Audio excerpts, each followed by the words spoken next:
जय हिंद।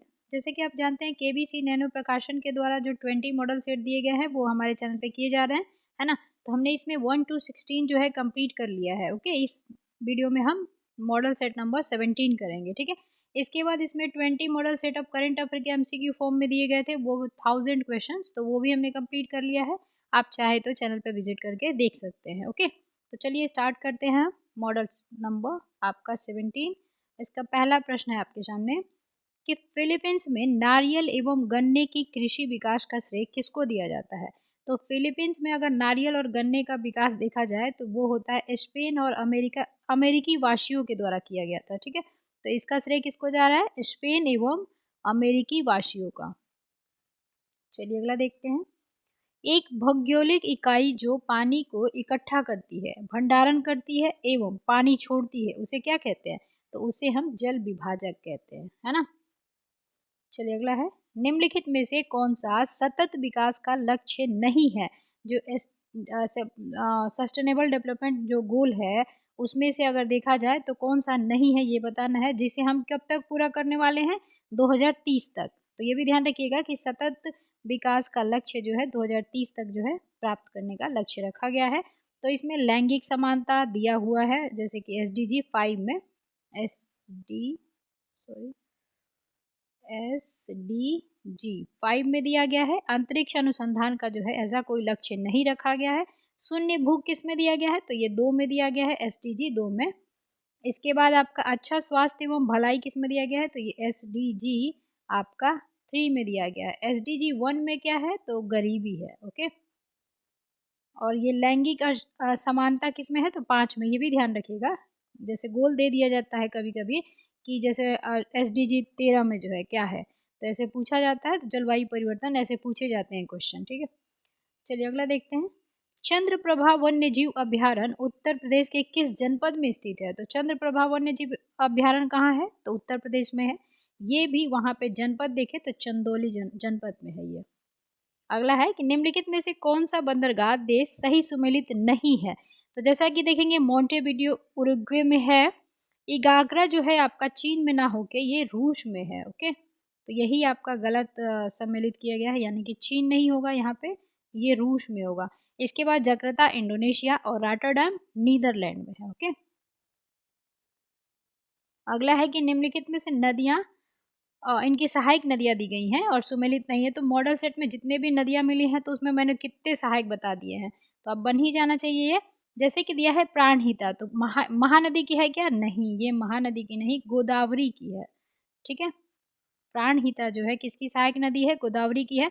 बाकी कावेरी की जैसे हेमावती, अमरावती, काबिनी, भवानी, उसके बाद आपको कावेरी नदी की, ये सब सहायक हो गई, वती वती लगा रहेगा तो।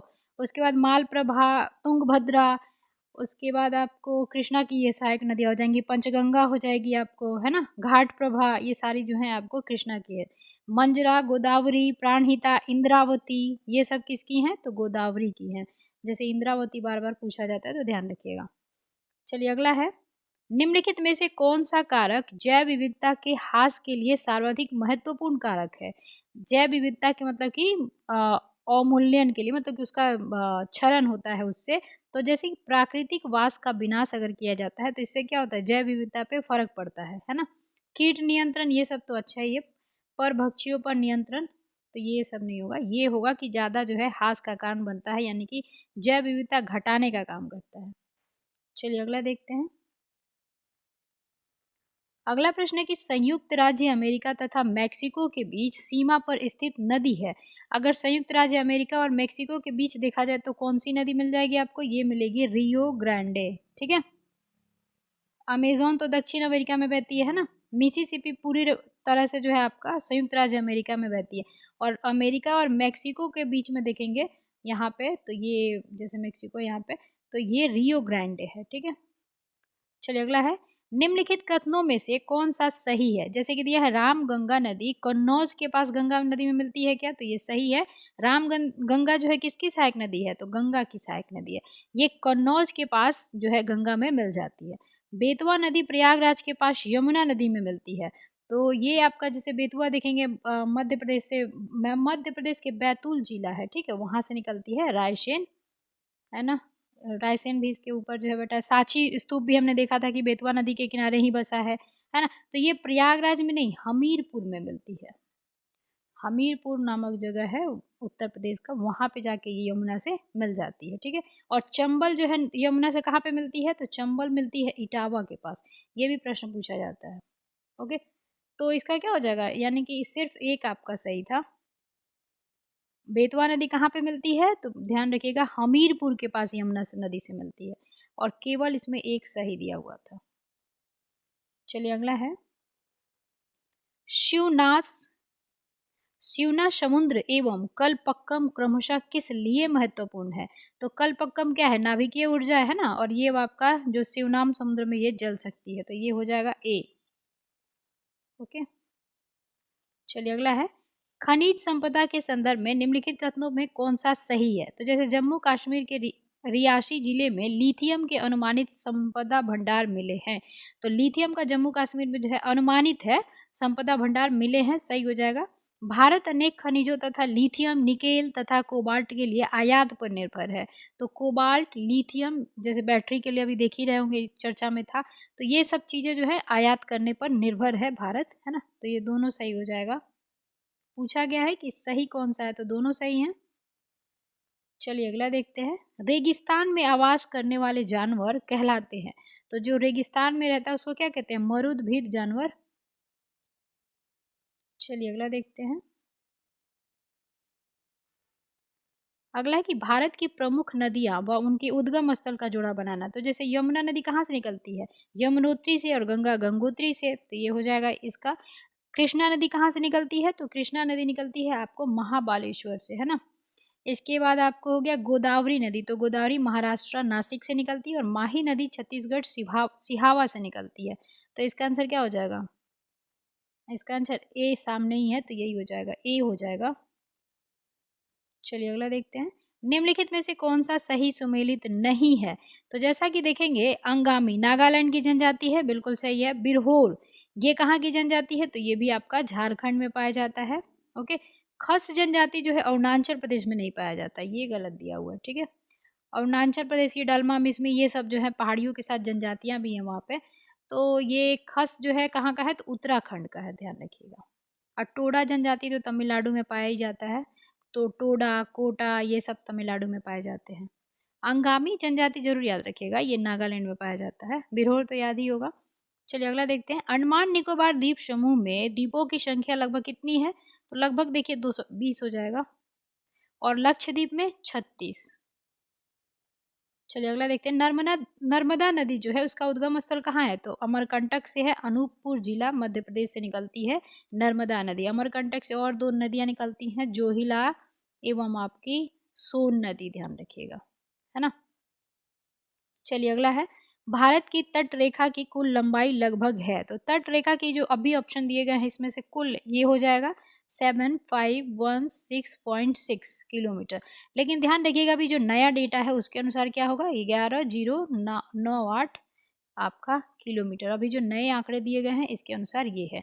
सबसे ज्यादा कौन सीमा तट रेखा शेयर करती है राज्य, तो ये ध्यान रखिएगा गुजरात, फिर आंध्र प्रदेश। अच्छा, यहाँ पे नर्मदा नदी थी तो उसकी लंबाई कितनी है, तो 13-12 किलोमीटर है, ध्यान रखिएगा, है ना। और मध्य प्रदेश की और गुजरात की जीवन रेखा कही जाती है, और गुजरात की आशा की नदी किसको कहा जाता है, तो साबरमती, है ना। चलिए इस पे सरदार सरोवर बांध है, वो फेमस बांध है नर्मदा नदी पे। चलिए अगला देखते हैं। अच्छा, चंबल नदी कहाँ से निकलती है, तो मध्य प्रदेश के महू से निकलती है, ये वाला जो दिया है ना महू, वहां से चंबल नदी निकलती है। ओके, चलिए अगला देखते हैं।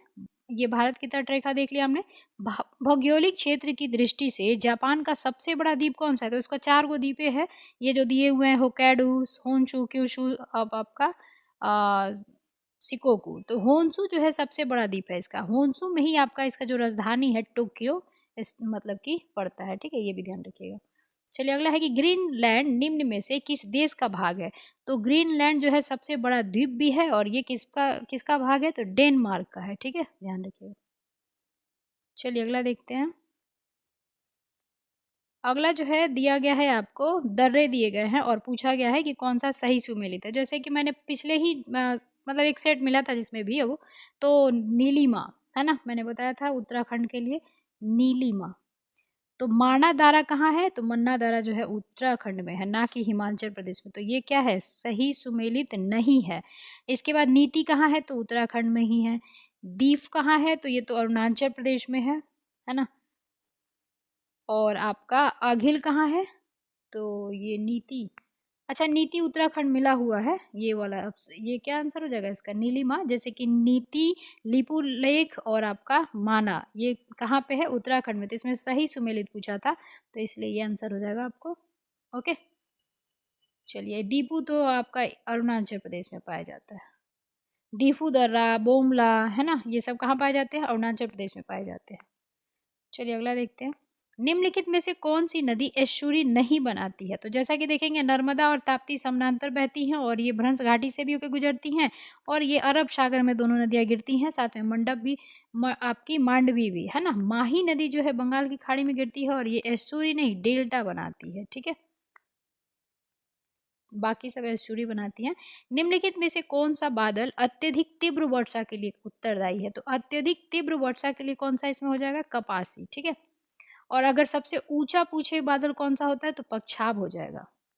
और सबसे ज्यादा बारिश कराने वाला तीव्र बारिश के लिए तो कपाशी।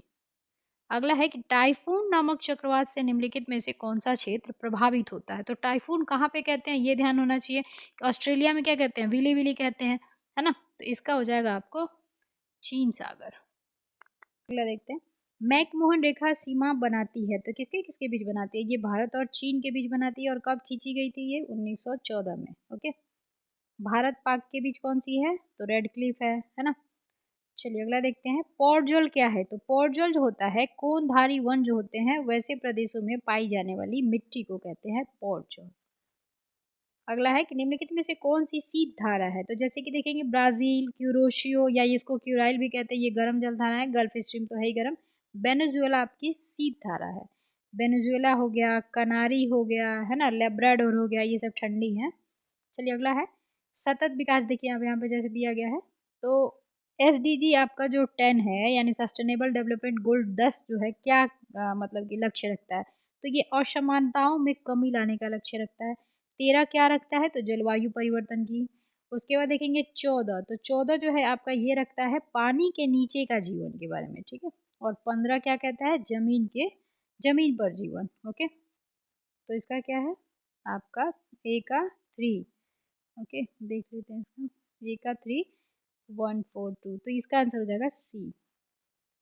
चलिए अगला है खरीदादार कौन था, तो ये खरीदादार देखेंगे ये था अधिकारी जो हिसाब किताब में प्रवीण होता था। ओके, विक्रमशिला विश्वविद्यालय इनमें से आज के किस राज्य में अवस्थित है, तो विक्रमशिला भागलपुर, बिहार, धर्मपाल के द्वारा बनवाया गया था, ये भी याद रखिएगा। 16 महाजनपदों के युग में मथुरा इनमें से किसकी राजधानी थी, तो जैसे देखेंगे मथुरा, ये किसकी हो जाएगी, आपकी सूरसेन की हो जाएगी, है ना। चलिए अगला है। किस ऋषि के बारे में कहा जाता है कि उन्होंने दक्षिण भारत का आर्यकरण किया था और उन्हें आर्य बनाया था, तो ये काम किसने किया था, ये किए थे अगस्त्य, ठीक है। इनको कहा जाता है अगस्त्य को, कि दक्षिण भारत का आर्यकरण किया, उन्हें आर्य बनाया। तो और से आर्य बना रहे हैं दक्षिण भारत में अगस्त्य। हड़प्पा के लोग किस धातु का उपयोग नहीं जानते थे, तो लोहा का उपयोग ये लोग नहीं जानते थे। ओके, 1213 ईस्वी में निर्मित रुद्रेश्वर मंदिर कहाँ स्थित है, तो वैसे ही ये ध्यान रखिएगा कि रुद्रेश्वर मंदिर जो है ना तेलंगाना में स्थित है। ओके, रुद्रेश्वर मंदिर तेलंगाना में स्थित है। अगला है कि निम्नलिखित में से किसने सांप्रदायिकता पंचाट जो है घोषित किया था, तो ये मैकडोनाल्ड हो जाएगा, है ना।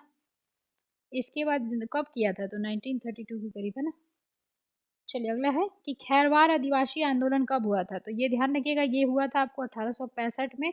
और खैरवार आंदोलन जो है ना इसको हम सफाहोर आंदोलन भी कहते हैं। ओके, और इसके जो आपके नेतृत्वकर्ता थे वो कौन थे, तो ध्यान रखिएगा ये भागीरथ मांझी थे, भागीरथ मांझी। ओके, चलिए अगला देखते हैं। निम्नलिखित में से कौन सा सही सुमेलित नहीं है, तो जैसा कि आप देखेंगे इसमें शेख निजाउद्दीन औलिया जो ये है ना, ये मुल्तान में दिया हुआ, ये गलत दिया हुआ है। ओके, जैसे शेख मोइनुद्दीन चिश्ती अजमेर, शेख बुरहानुद्दीन गरीब दौलताबाद, शेख मोहम्मद हुसैनी गुलबर्गा। चलिए अगला देखते हैं। आयुर्वेद के महान विद्वान चरक किसके शासनकाल से संबंधित थे? तो चरक किससे संबंधित थे? चिकित्सा से। और ये कब थे? तो कनिष्क के काल में थे।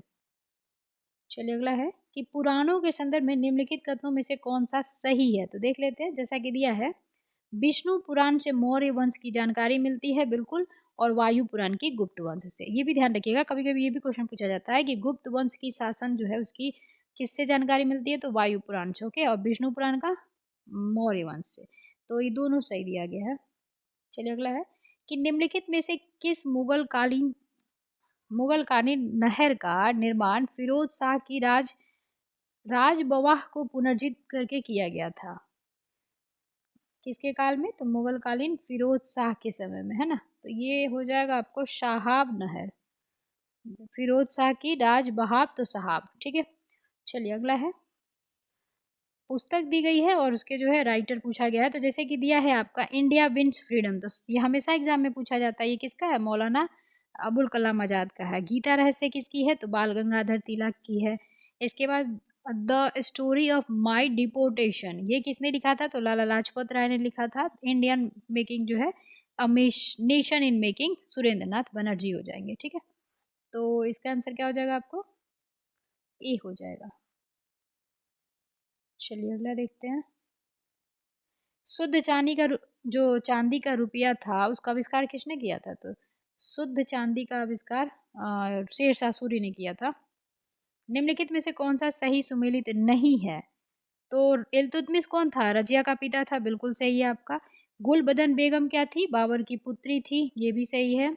हमीदा बानो अलाउद्दीन खिलजी की पत्नी नहीं थी, है ना, तो ये गलत हो जाएगा। हुमायूं की थी वो, है ना।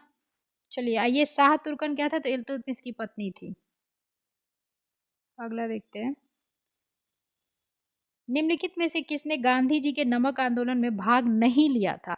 तो प्रभावती देवी, देखेंगे ये आपका भारत छोड़ो आंदोलन से संबंधित रहती है, ना कि ये नमक आंदोलन। ओके, बाकी जैसे सरोजनी नायडू, राजकुमारी अमृत कौर और कमला देवी चट्टोपाध्याय जो है आपका नमक आंदोलन से संबंधित भी हैं। और कमला देवी ने नमक आंदोलन में महिलाओं को शामिल करने के लिए पैरवी भी की थी, है ना, मतलब समझाया था उनको। तो यही आपका जो है प्रभावती देवी हट जाएंगी, ये जयप्रकाश की मतलब पत्नी थी। चलिए अगला देखते हैं। पाकिस्तान प्रस्ताव की रूपरेखा किसने तैयार की थी? तो ये सिकंदर हयात खान ने तैयार किया था, ठीक है, ध्यान रखिए। अच्छा, रहमत अली ने पाकिस्तान शब्द की रचना की थी। ओके, पाकिस्तान का जनक किसे कहा जाता है, यानी कि पाक जनक? तो मोहम्मद अली जिन्ना को कहा जाता है, ये भी ध्यान रखिएगा। ओके, और ये जो रूपरेखा है ना, ये आपका 23 मार्च 1940 को जो है ये प्रस्तुत किया गया था, इसीलिए 23 मार्च को जो है आपका पाकिस्तान पाक दिवस मनाता है। चलिए अगला है, भारतीय स्वतंत्रता के समय अंग्रेजी महाराज कौन था? तो जब भारतीय स्वतंत्रता के समय अंग्रेजों का महाराज देखेंगे तो वो कौन हो जाएंगे? जॉर्ज सस्टम। ओके, चलिए अगला है, माउंट बेटन योजना जिसे जून योजना भी कहते हैं, 1947 में से किन प्रांत में लोक निर्णायक संस्तुति नहीं किया था? तो हैदराबाद में इसका कोई वो नहीं था, तो डी हो जाएगा। चरक संहिता कितने अध्यायों और खंडों में विभाजित है? तो ये 120 अध्याय और 8 खंड है इसमें। चलिए अगला है, सफाहोर आंदोलन किस आदिवासी समुदाय से जुड़ा हुआ है? तो वही जो आपका अभी देखा था ना, खैरवार आदिवासी आंदोलन, वही है जिसी को हम सफाहोर आंदोलन भी कहते हैं। खैरवार आंदोलन अभी जस्ट देखा था ना, वही बात हो रही है 1865 वाला। तो इसमें जो है आपको कौन मिले थे? तो संथाल मिले थे।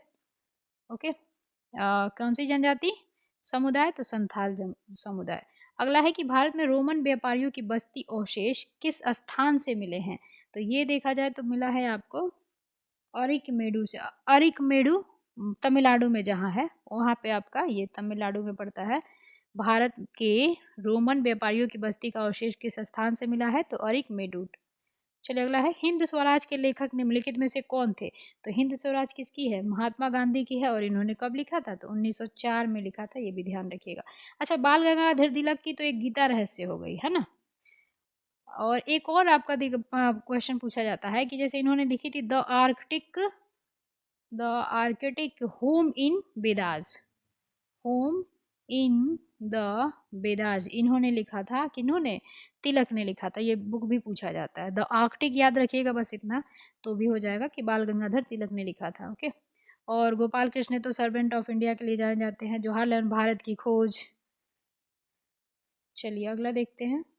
1687 में जब औरंगजेब ने गोलकोंडा किले पर अधिकार किया था, उस समय गोलकोंडा का शासक कौन था? किसने किया अधिकार? औरंगजेब ने गोलकोंडा पे। उस समय गोलकोंडा का जो शासक था वो था अबुल हसन कुतुब शाह। ओके। अगला है कि लिस्ट 1 है, लिस्ट 2 है, मिलान करनी है। तो जैसा कि देखेंगे नेवाशा ये कहाँ पड़ता है? तो ये महाराष्ट्र।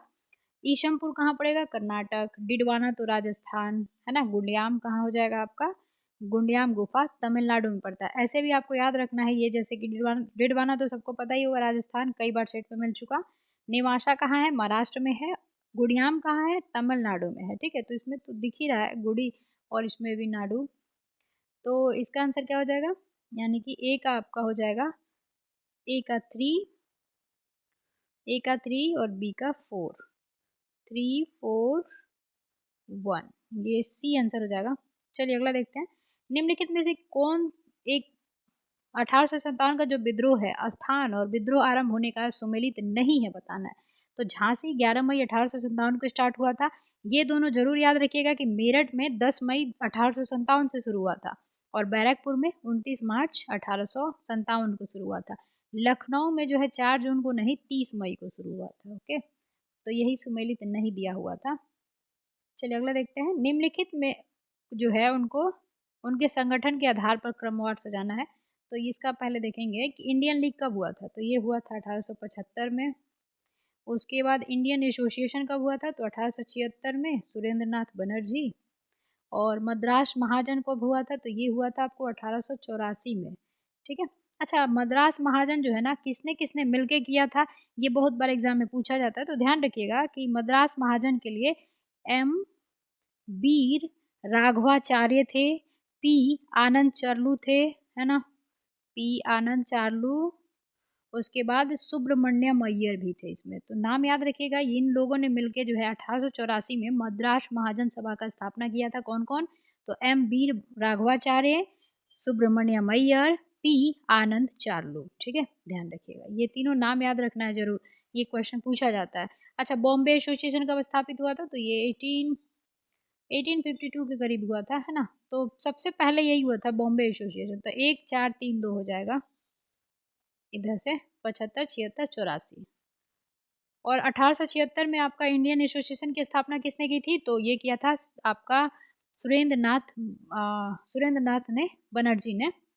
ठीक है, चारों याद रखिएगा। इसका तो आंसर हो गया ये। ओके, अब ये भी ध्यान रखना है कि मद्रास महाजन के कौन कौन है संस्थापक? वीर राघवाचार्य, सुब्रमण्यम अय्यर, पी आनंद चार्लू।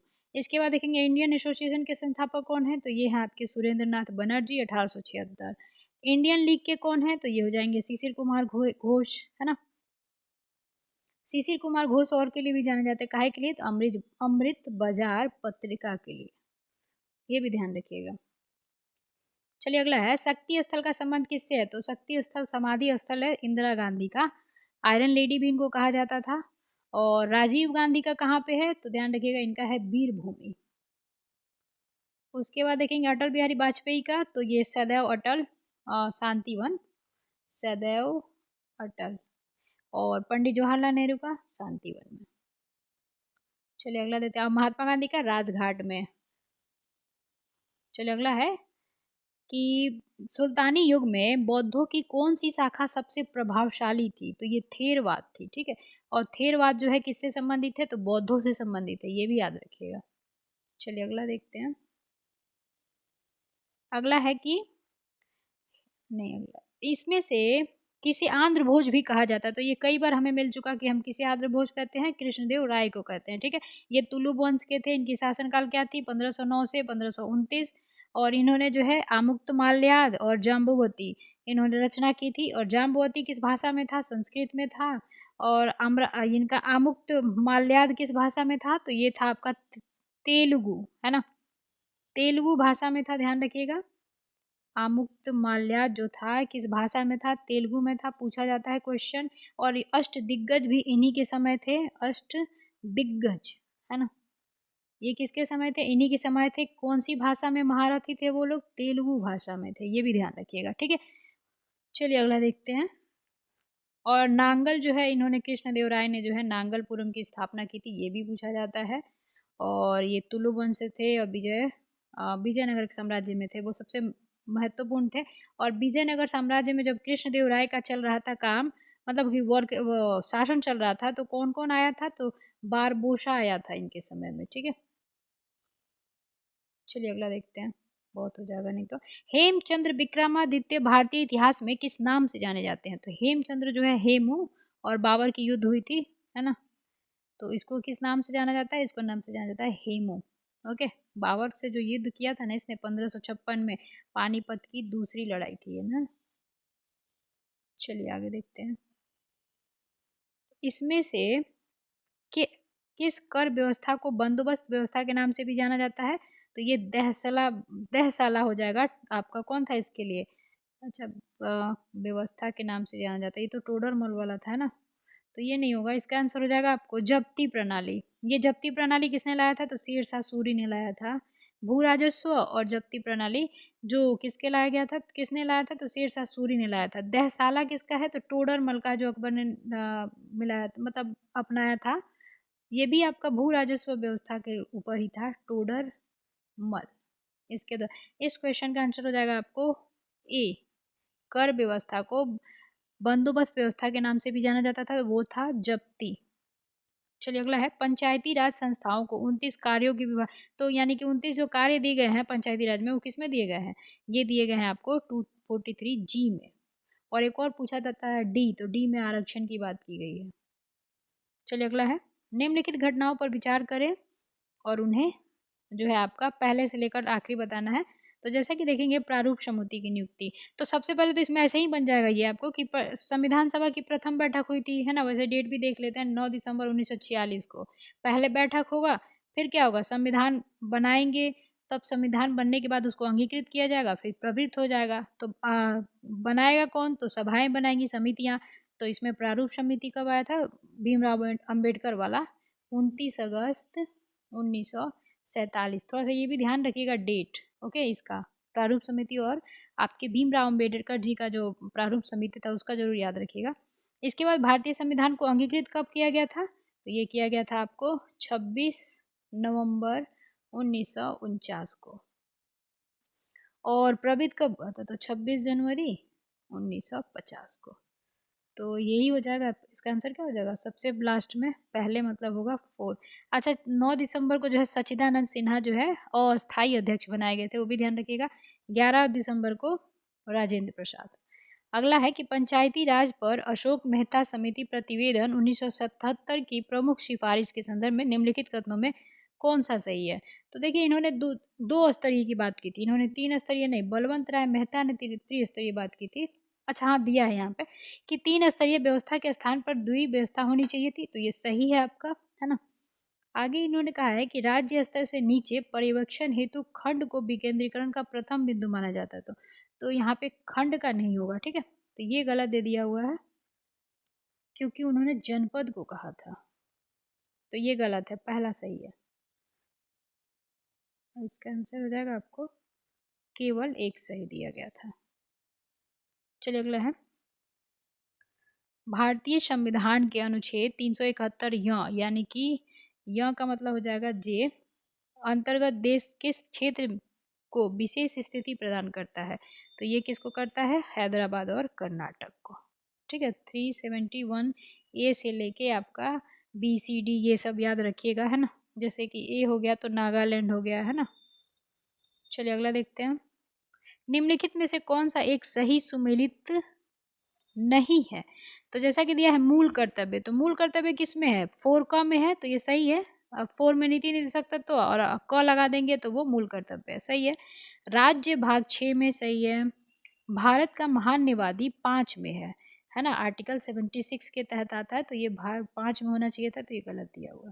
बाकी संघ और राज्यों के अधीन सेवाएं आपका भाग 14 में, ये ठीक है। चलिए अगला देखते हैं। भारतीय संविधान के कौन से अनुच्छेद नागरिकता से संबंधित है? तो भाग 2 और 5 से 11 तक। ठीक है, भाग कौन सा है? तो भाग 2 है। अगला है, भारतीय संसद की सबसे बड़ी समिति कौन सी है? तो जैसा कि देखेंगे इसमें 22 सदस्य होते हैं, इसमें आपका 30 सदस्य होता है, इसमें आपका इसमें भी 22 होता है, इसमें आपका 15 होता है। तो सबसे बड़ी कौन सी है? प्राक्कलन समिति है। प्राक्कलन में सिर्फ लोकसभा के लोग जो है रहते हैं, मतलब सदस्य जो होंगे सिर्फ लोकसभा के होंगे, राज्यसभा इसमें सम्मिलित नहीं होती है अभी। और ये 1 साल के लिए हमेशा ये जो समितियां होती है बनाई जाती हैं। अभी प्राक्कलन समिति के अध्यक्ष कौन है? तो पश्चिमी चंपारण के, बिहार पश्चिमी चंपारण के जायसवाल जो आपके सांसद है उनको बनाया गया है। चलिए अगला है, निम्नलिखित में से कौन सा मूल अधिकार आपात के समय भी निलंबित नहीं होता है? तो मर जाता है क्या कोई, आपातकाल लगता है? नहीं ना, जीवन तो जीता ही है। तो जीवन की सुरक्षा का अधिकार। ओके, यानी कि आर्टिकल 20 और 21, जिसमें 21 में प्राण एवं दहेज की सम्मति दी गई है और 20 में आपका जो है दोष सिद्धि के बारे में दिया गया है। स्वतंत्रता का अधिकार तो आपका 14 से 18 हो जाएगा, है ना। तो उसमें और अच्छा, स्वतः अगर आपातकाल लगता है तो स्वतः कौन जो है अपने आप जो है निलंबित हो जाता है? तो वो है आपका आर्टिकल 19, ध्यान रखिएगा। ओके, चलिए अगला है कि राज्यों में मुख्यमंत्री सहित मंत्रिपरिषद में मंत्रियों की न्यूनतम संख्या कितनी हो सकती है? तो अगर न्यूनतम संख्या देखा जाए तो इसमें हो जाएगा 12। चलिए अगला है कि भारत के सर्वोच्च न्यायालय ने संविधान के आधारभूत ढांचे के सिद्धांत को कब स्पष्ट किया था? तो केशवानंद भारती बनाम 1973। ये हो जाएगा आपको बी। गोलकनाथ वगैरह तो मौलिक विवाद से था, सज्जन भी वही था। अगला देखते हैं कि भारतीय नागरिकता नहीं प्राप्त की जा सकती है। तो भारतीय नागरिकता क्या बैंक में जमा करने से मिलता है क्या? नहीं, बैंक में जमा करने से पैसा नहीं मिलता। तो यही आंसर हो जाएगा, जन्म द्वारा, देशीकरण द्वारा, भूभाग लेने से ये सब होता है। अगला है कि भारत के संविधान का कौन सा अनुच्छेद भारतीय निर्वाचन आयोग की स्थापना से संबंधित है? तो निर्वाचन आयोग 324 से है ना। 148 कैग से है। और ये जो है आपका भेदभाव नहीं होगा, ये 325 काम करता है कौन? भारत निर्वाचन आयोग। चलिए अगला है, राज्य वित्त आयोग है एक। तो राज्य का वित्त जो आयोग है 243 आई में अगर डिस्कस किया गया है इसके बारे में तो ये क्या होगा? संवैधानिक होगा। चलिए अगला है, लोकसभा के सदस्यों की संख्या किस वर्ष के आधार पर निश्चित किया गया है? तो अभी भी देखेंगे लोकसभा का जो सीट है ना 1971 का जो जनसंख्या गणना था उसी के आधार पर किया जा रहा है। और ये 84वां संविधान संशोधन जो आपका 2003 में हुआ था उसके तहत क्या किया गया था, अभी भी उसको बढ़ा दिया गया था। ठीक है, ध्यान रखिएगा ये भी। एक सेकंड, 2001 में हुआ था ये। 84वां संविधान संशोधन 2001 में हुआ था। और एक बार एक चीज़ और याद रखिएगा कि परिसीमन जो ये किया जाता है ना वो राष्ट्रपति गठित करता है। और आपका परिसीमन जो है ये कौन से आर्टिकल से होता है? तो 82 के आर्टिकल से होता है। इसके साथ साथ ये भी याद रखना है कि कई बार हो चुका है अभी तक, तो 4 बार हो चुका है। कब कब? तो 2 3 3 2 लिख लीजिएगा। तो 1952, 1963, 1973 और 2002। ओके, चलिए अगला है, निम्नलिखित में से किसे भारत के सर्वोच्च नागरिक सम्मान भारत रत्न से सम्मानित नहीं किया गया? तो ये प्रणब मुखर्जी, नाना देशमुख और भूपेन हजारिका, इन तीनों को एक ही साथ दिया गया था 2019 में, है ना।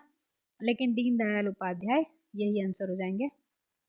चलिए अगला है, मौलिक कर्तव्यों को निर्धारित किया गया है। तो मौलिक कर्तव्य आपके 10 जोड़े गए थे 1978 में, सॉरी 76 में, 44वां हुआ था उसमें। तो ध्यान रखिएगा 42वां संविधान संशोधन स्वर्ण सिंह कमेटी के रिकमेंडेशन से 10 जो है आपके मौलिक कर्तव्य को जोड़े गए थे। मौलिक कर्तव्य कहाँ से लिए हैं? तो रूस से लिए हैं। ओके, ये भी ध्यान रख सकते हैं।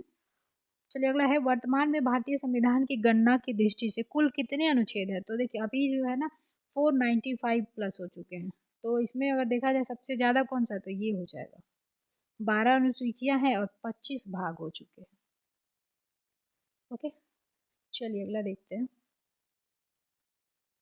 राज्य में दूसरे सदन की स्थापना या उसे रद्द करने के संबंध में कौन सी सही विधि बताता है? तो जैसा कि देखेंगे आप, दिया गया है लोकसभा द्वारा साधारण बहुमत द्वारा पारित नहीं, संबंधित राज्य जो होगी ना विधानसभा द्वारा पूर्ण बहुमत से पारित प्रस्ताव के द्वारा। ओके, ध्यान रखिएगा, ये भी प्रश्न बनता है कि जैसे कि कौन सा ऐसा वो है, मतलब सदन है जिसे निर्माण भी किया जा, भंग नहीं किया जा सकता लेकिन उसे रद्द किया जा सकता है, तो विधान परिषद हो जाएगा। ठीक है, चलिए अगला देखते हैं। निम्नलिखित में से कौन सा आयु समूह सर्व शिक्षा अभियान में भर्ती होने के लिए था? तो 6 से 14 वर्ष था और 2001 से स्टार्ट हुआ था, ये अटल बिहारी वाजपेयी हो जाएंगे। सर्व शिक्षा अभियान 6 से 14 वर्ष। अगला है कि भारत के निम्नलिखित राष्ट्रपतियों में से कौन ट्रेड यूनियन आंदोलन से संबंध रखा है? तो ये बीवी गिरी हो जाएंगे। अगला है कि विटामिन जो रक्त के थक्के बनाने में प्रभावी होता है, तो कौन होता है? विटामिन के, विटामिन ए रतौंधी, vitamin D rickets, vitamin B beriberi. चलिए, महिला सेक्स हार्मोन कौन सा है? तो ये हो जाएगा आपको एस्ट्रोजन, है ना। इंसुलिन तो रक्त की शर्करा को जो है आपका संतुलित करने का काम करता है। ऑक्सीटोसिन जो है दुग्ध के लिए होता है।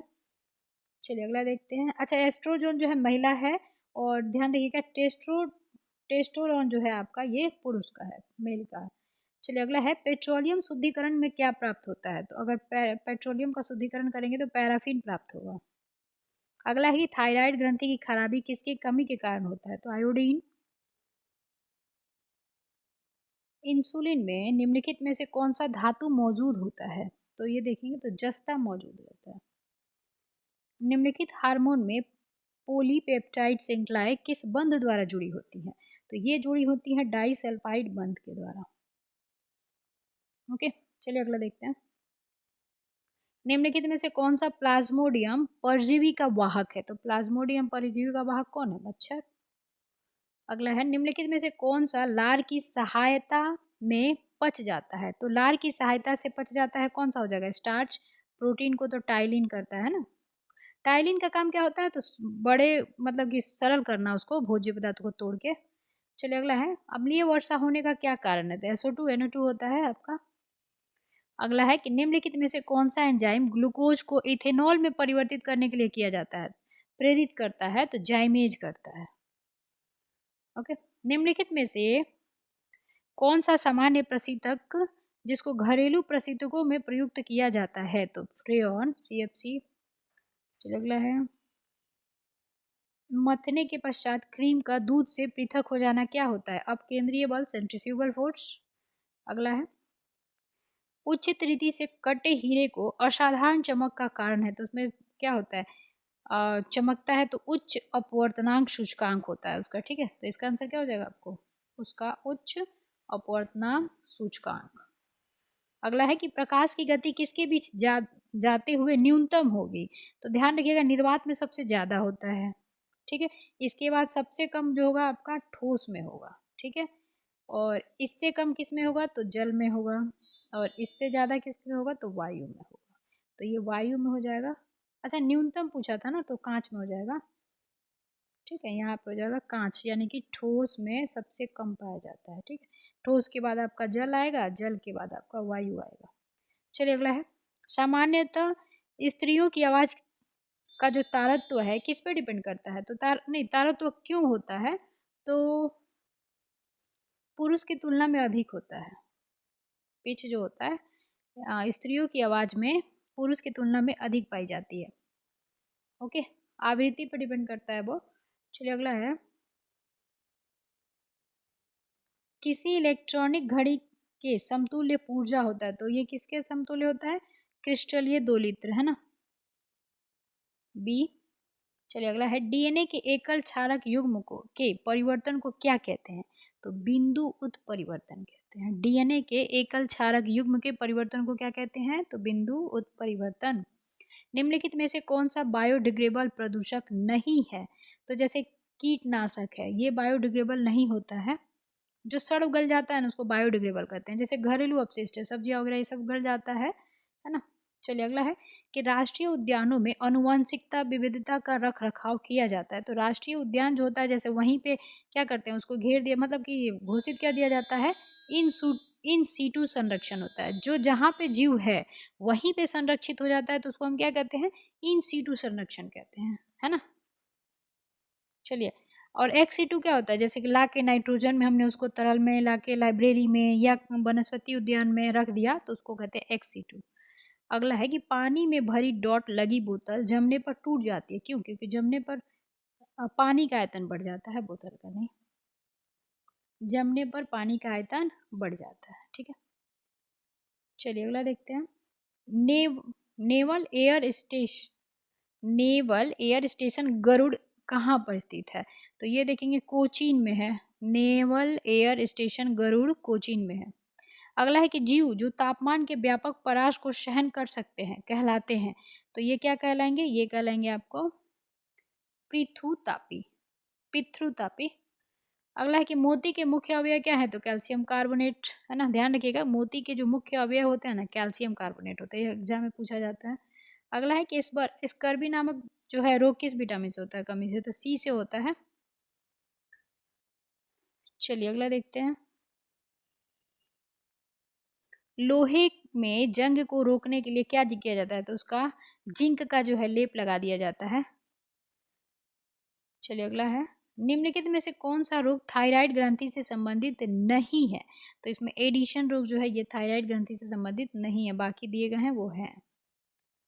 चलिए अगला है, प्रकाश का सबसे अच्छा प्रवर्तक क्या है? तो इनमें अगर देखा जाए तो हो जाएगा रजत। निम्नलिखित प्राणियों में से कौन सा अपने शरीर में जल का संग्रहण कर लेता है? तो ऊँट कर लेता है, तभी तो वो चलता है।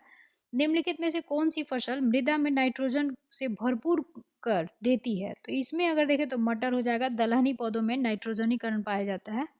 चलिए अगला है कि यदि खाद्यान्नों को सुरक्षित संग्रह सुनिश्चित करना हो तो कटाई के समय उसका आर्द्रता अंश जो है कितने प्रतिशत अधिक नहीं होना चाहिए? तो 12% से।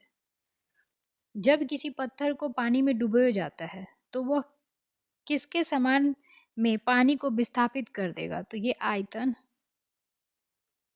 श्वेत क्रांति किससे संबंधित है? तो दुग्ध, वर्गीज कुरियन उसके थे। आगे है कि सामाजिक अधिसंरचना में किसे शामिल नहीं किया गया है? तो तार और दूरसंचार जो है ये नहीं है। सामाजिक अधिसंरचना में जो है कम से कम शिक्षा, स्वास्थ्य, आवास होना चाहिए, है ना। और बेसिक नीड में कौन सा आता है? तो ध्यान रखिएगा, रोटी, कपड़ा, मकान, मतलब खाना, कपड़ा और घर। चलिए अगला है, भारत की जनसंख्या स्थायित्व का लक्ष्य किस वर्ष तक निर्धारित किया गया है?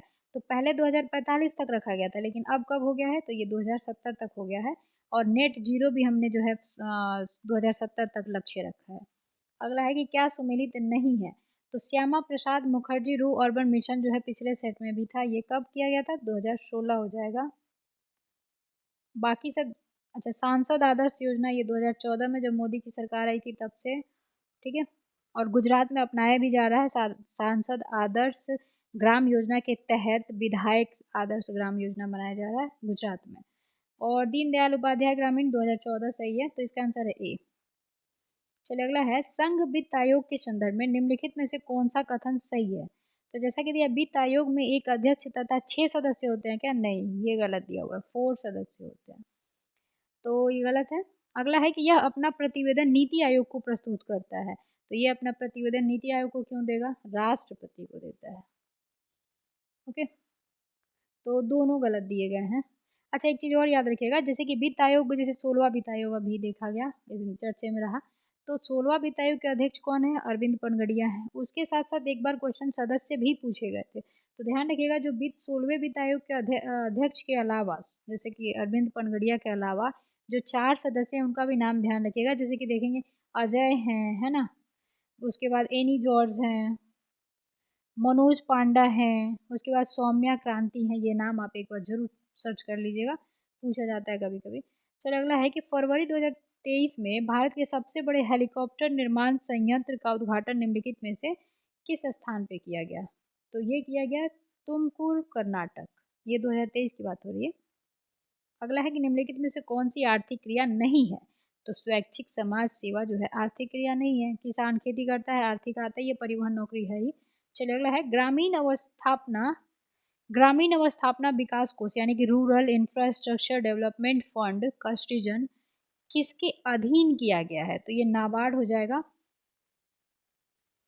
चलिए अगला है, भारत सरकार द्वारा घोषित ABC सूचकांक का संबंध किससे है? तो ये आपका है स्वास्थ्य से, है ना। जैसे कि देखेंगे, ए से अचीवमेंट, आपका बेबीज एंड आपका चिल्ड्रेन है। ओके, चलिए अगला देखते हैं। निम्नलिखित में से कौन सा कर भारत सरकार द्वारा नहीं लगाया जाता है? तो मार्ग कर जो है आपका हाईवे वगैरह पे ये नहीं लगाया जाता, वो परिवहन निगम लगाती है। चलिए अगला है उदारीकरण, निजीकरण और भूमंडलीकरण, यानी कि एलपीजी जो अपनाया गया था, नई आर्थिक नीति घोषित की गई थी, तो प्रधानमंत्री कौन थे? तो नरसिम्हा राव थे। और वित्त मंत्री कौन थे? फाइनेंस मिनिस्टर, तो मनमोहन सिंह थे, है ना। चलिए अगला है। निम्नलिखित में से कौन एक त्वरित अवस्थापना विकास कोष के अंतर्गत शामिल नहीं किया गया है? तो ग्रामीण उद्योग को नहीं शामिल किया गया है, ग्रामीण जलापूर्ति, सड़कें और विद्युतीकरण शामिल है। किसमें? तो त्वरित अवस्थापना विकास कोष के अंतर्गत।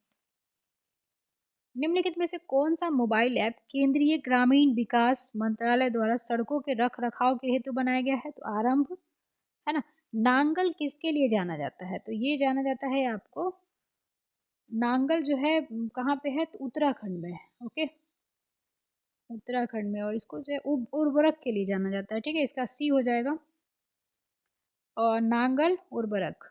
अगला है, यदि भारत में विदेशी मुद्रा की मांग बढ़ जाती है तो भारतीय मुद्रा का क्या होगा? तो अवमूल्यन हो जाएगा, है ना, ए होगा। अच्छा, अभी यहाँ पे बीच में कुछ मैथ्स के क्वेश्चंस आएंगे, तो इसका आंसर देखते जाइए। सी आप लोग बना लीजिएगा इसको अगर मन हो तो। इसका भी हो जाएगा आपको सी। 128 का आपको हो जाएगा 12%, है ना। 129 का हो जाएगा आपको 51 मीटर मिनट्स। इसका हो जाएगा आपको 35 किलोमीटर पर आवर। इसका हो जाएगा आपको 12। इसका होगा आपको 400। सबका बस आंसर बता दे रही मैं, ठीक है, इसका बना लीजिएगा आप लोग। 40 वर्ष। अभी इसके बाद बिहार स्पेशल स्टार्ट होगा। इसका हो जाएगा आपको 15 ईयर। इसका हो जाएगा 4%। इसका हो जाए, हाँ, यहाँ से अब क्वेश्चन स्टार्ट हो गया। जैसे कि दिया है 1928 में बिहार में रविदास सभा का गठन किसने किया था? देखिए रविदास नाम में है तो संत रविदास नहीं लगा देना, जगजीवन राम ने किया था। ओके, चलिए अगला है। अब कब किया था? तो 1928 में। यदि नील की खेती करने वाले जो छूट चाहते थे तो नील के किसानों को क्या देना पड़ता था? तवान देना पड़ता था। 1835 में पहला जिला स्कूल कहाँ खोला गया था? जो आपका मैकाले की नीति आई थी उसके तहत पटना में खोला गया था। ओके, डॉक्टर राजेंद्र प्रसाद जो भारत के पहले राष्ट्रपति थे, पूर्व में किस पद पर आसीन हुए थे? तो ये हो जाएंगे आपके पटना नगर पालिका के चेयरमैन थे वो, ठीक है। राजेंद्र प्रसाद राष्ट्रपति बनने से पहले पटना नगर पालिका के चेयरमैन रह चुके थे। महात्मा गांधी पर चंपारण, ये तो आपका याद ही होगा कि चंपारण सत्याग्रह के लिए कब आयोग चलाया? तो 1917। अच्छा, एक चीज और याद रखिएगा, जैसे 1917 में है ना महात्मा गांधी चंपारण आंदोलन कर रहे थे, तो जैसे राजेंद्र प्रसाद आए थे तो उनकी बीवी का नाम था राजवंशी, है ना। इन्होंने जो है इस समय इनका साथ दिया था गांधी जी का, ठीक है। जो रख रखाव का काम था, उनकी पर्सनल असिस्टेंट के तौर पर एक तरह से काम कर रही थी राजवंशी, है ना, राजेंद्र प्रसाद की वाइफ, 1917 में। चलिए अगला है। श्री कृष्ण सिंह द्वारा गठित बिहार की निर्वाचित सरकार ने 28 फरवरी 1938 में किस कारण से इस्तीफा दे दिया था? तो राजनीतिक कैदियों को छोड़ने के कारण। बाद में फिर ज्वाइन भी हुआ था जब ये मतलब वार्ता हो गई थी गवर्नर के साथ। तो अगला है कि 1940 में पटना महिला महाविद्यालय की स्थापना किसके द्वारा की गई थी? तो सिस्टर ऑफ एपोस्टोलिक कार्मेल के द्वारा। कैबिनेट मिशन प्लान के अनुसार राज्यों की ग्रुपिंग में बिहार को किस ग्रुप में रखा गया था? तो ए में रखा गया था। 1921 में गांधी जी ने पटना में उद्घाटन किया था, तो 1921 में क्या हुआ था? बिहार में विद्यापीठ का जो है स्थापना किया गया था। चलिए अगला है। बिहार नहीं, एक और, हाँ, बिहार छात्र परिषद को संगठित किसने किया था? तो ये किया था आपको राजेंद्र प्रसाद ने। चलिए अगला है। अच्छा, सदाकत आश्रम भी पूछा जाता है, तो ध्यान रखिएगा पटना में मजहरूल हक ने किया था ये, मजहरूल हक ने। ओके, और साइंस कॉलेज जो है इरविन के समय तो आया था 1927। चलिए ये देख लिया हमने। बिहार एक निर्धन राज्य है, क्यों? क्योंकि संसाधनों का जो है ना अनुचित उपयोग के कारण। सम्राट अशोक द्वारा बनवाए गए राजमार्ग का किस शासक ने उद्धार किया था? तो ये किया था शेर शाह, बाद में इसको अभी ट्रंक रोड के नाम से भी जानते हैं। चलिए अगला है, बिहार में कितने रेलवे मंडल हैं? तो आपके 3 हो जाएंगे। कौन 4 हो जाएगा, है ना, 4 हो जाएगा, जैसे कि सोनपुर और आपका दानापुर, है ना, दानापुर, समस्तीपुर, समस्तीपुर और एक कटिहार है, तो ये 4 हो जाएगा। रेलवे मंडल के मुख्यालय कितने हैं? 4। अगला है, इनमें से किसने हुमायूं को यह प्रस्ताव दिया था कि यदि उसे बंगाल पर अधिकार करने देगा तो वो बिहार को समर्पित कर देगा, साथ में 10 लाख दिनार भी देंगे, वार्षिक श्रद्धांजलि अर्पित करेंगे? तो ये हो जाएगा शेर खान। अगला है, निम्नलिखित में से किस जिले अंगिका भाषा बोली जाती है? तो अंगिका भाषा बोली जाती है भागलपुर में, ठीक है। औरंगाबाद में कौन सी भाषा बोली जाती है? तो मगही। चंपारण में कौन सी बोली जाती है? भोजपुरी। और दरभंगा में मैथिली। तो अंगिका किस में बोली जाएगी? भागलपुर में। चलिए अब यहाँ से आपका मॉडल नंबर 18 स्टार्ट होता है। इसका पहला प्रश्न दिया आपको कि निम्नलिखित में से किस स्थान में अलकनंदा एवं भागीरथी नदी मिलती है और फिर गंगा बन जाती है? वो है देवप्रयाग। ओके, रुद्रप्रयाग में कौन मिलती है? तो अलकनंदा एवं आपकी मंदाकिनी मिलती है। अलकनंदा सब में कॉमन होगी, 5 प्रयाग जो है ना आपके, उसमें सब में अलकनंदा तो कॉमन होगी ही होगी। और जैसे रुद्र होगा तो आपका मंदाकिनी हो जाएगा, विष्णु हो जाएगा तो धौली गंगा, इसके बाद और अलकनंदा, और कर्णप्रयाग में क्या होगा? तो पिंडारी नदी एवं आपका अलकनंदा। तो इसके बाद जैसे कि इसमें भी 9 है, इसमें भी 9 है, इसमें भी 2 है, मंदाकिनी में भी 2 है। इसके बाद एक को बस बच जाता है कि नंदाकिनी, है ना, नंदाकिनी और आपकी नंद प्रयाग में मिलेगी। तो 9 में उसमें भी नंदाकिनी और नंद प्रयाग तो नाम में ही है। ओके, देव प्रयाग बस याद रखिएगा, गंगा हमारे लिए देवी है और अलकनंदा एवं भागीरथी से जो है मिलकर बनती है वो। चलिए, रियो शिखर सम्मेलन 1992 का एजेंडा 21 संबंधित था, तो ये किससे संबंधित था? सतत विकास से, है ना। पृथ्वी शिखर सम्मेलन 1992 रियो डी जेनेरिया। चलिए अगला है, जल रोकथाम एवं प्रदूषण नियंत्रण जो है आपका कब आया था अधिनियम? 1974 में आया था ये। निम्न में से यूक्रेन का सबसे बड़ा कोयला उत्पादक केंद्र कौन सा है? तो यूक्रेन का पूछा जा रहा है, तो ध्यान रखिएगा ये है डोनेटस्क। अच्छा, ये भी याद रखिएगा कि जैसे ये यूक्रेन है, किससे किससे सीमा साझा करता है? तो यहाँ पे जैसे ये यूक्रेन है ना, तो यहाँ पे क्या है? काला सागर है। ओके, यहाँ पे देखेंगे जैसे कि यहाँ पे रोपो यानी कि रोमालिया, है ना, पोलैंड। उसके बाद देखेंगे आप यहाँ पे ये हो जाएगा, इसके बाद बेलारूस, और रूस से तो वो शेयर करेगा ही, तभी तो लड़ाई हो रही है, ध्यान रखिएगा। रोमानिया है ये, रोमानिया। ओके, चलिए अगला देखते हैं। लोटिक परिस्थिति तंत्र जो है पारिस्थितिकी तंत्र का उदाहरण है। तो लोटिक जो पारिस्थितिकी तंत्र होता है वो जैसे गतिमान जल होते हैं ना, उसको कहते हैं। तो इसमें अगर देखा जाए तो नदी हो जाएगी। निम्नलिखित में से कौन सा झील सही सुमेलित नहीं है ना। तो जैसा कि यहाँ पे दिया है आपको ओनेगा, ये गलत है, ये कनाडा में नहीं, ये आपका रूस में है। बाकी माराकाइबो, वेनेजुएला, मिशिगन, संयुक्त राज्य अमेरिका, बैकाल रूस में है। भारत की प्रथम national centre for marine biodiversity NCMB स्थित है कहाँ पे? तो ये जामनगर में है। अगला है, दक्षिणी गोलार्ध में हवा का बाईं ओर विक्षेपित हो जाना और उत्तरी गोलार्ध में दाईं ओर विक्षेपित हो जाना किसका है? तो ये है कोरियोलिस बल का। ओके, ध्यान रखिएगा, कोरियोलिस बल जो होता है ये आपका ध्रुवों पर नहीं, सॉरी ध्रुवों पर नहीं, विषुवत रेखा पर नहीं होता है, ध्रुवों पर ज्यादा होता है, ठीक है, ध्यान रखिएगा। चलिए अगला है, निम्नलिखित कथनों पर विचार कीजिए। तो देख लेते हैं, जैसा कि दिया आपका, उत्तरी पश्चिमी केन्या में बीड़ी बीड़ी एक बृहद शरणार्थी बस्ती है। तो बीड़ी बीड़ी जो ये आपका शरणार्थी है ना, ये केन्या में नहीं, युगांडा में। तो ये क्या होगा? गलत हो जाएगा। दक्षिण सूडान गृह युद्ध से पलायन किए हुए कुछ लोग बीड़ी बीड़ी में रहते हैं, तो सही है। सोमालिया के गृह युद्ध से पलायन किए हुए कुछ लोग केन्या के ददार शरणार्थी संकुल में रहते हैं। देखिए ये भी सही दिया हुआ, ये भी सही दिया हुआ, ठीक है। तो इसका हो जाएगा 2 और 3। ये बीड़ी बीड़ी कहाँ है? तो युगांडा में है, ये ध्यान रखिएगा। चलिए अगला है, निम्नलिखित देशों पर विचार करें और बताएं कि कौन सा तुर्की राज्यों के संगठन का सदस्य है। ओके, तो जैसा कि देखेंगे अजरबैजान है आपका और उज्बेकिस्तान है, तो 2 और 5 इसमें से जो दिए गए हैं वो हो जाएगा। उसके बाद किर्गिस्तान हो गया आपका, कजाकिस्तान हो गया, ये सब है। चलिए अगला है, दंडकारण्य जो है भारत के किस भाग में स्थित है, तो महाराष्ट्र और ये पूर्वी भाग में स्थित है। उच्चावच दिखाने का सबसे सही तरीका क्या होगा, तो समोच्च रेखा।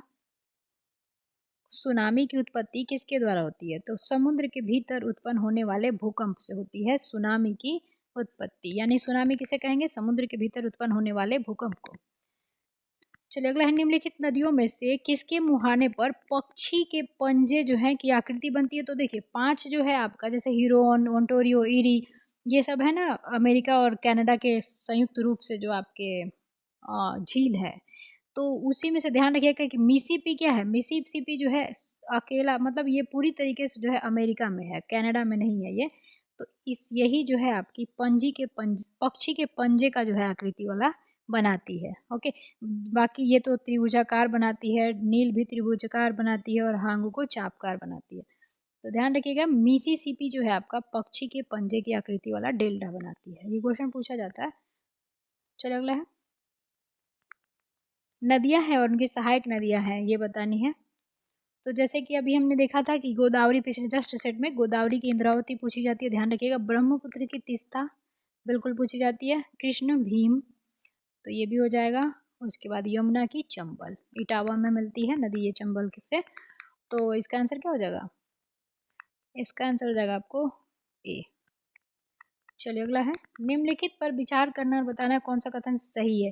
तो जैसे कि दिया है, गुजरात में भारत का विशालतम सौर पार्क है क्या, नहीं, गुजरात में नहीं, राजस्थान में है।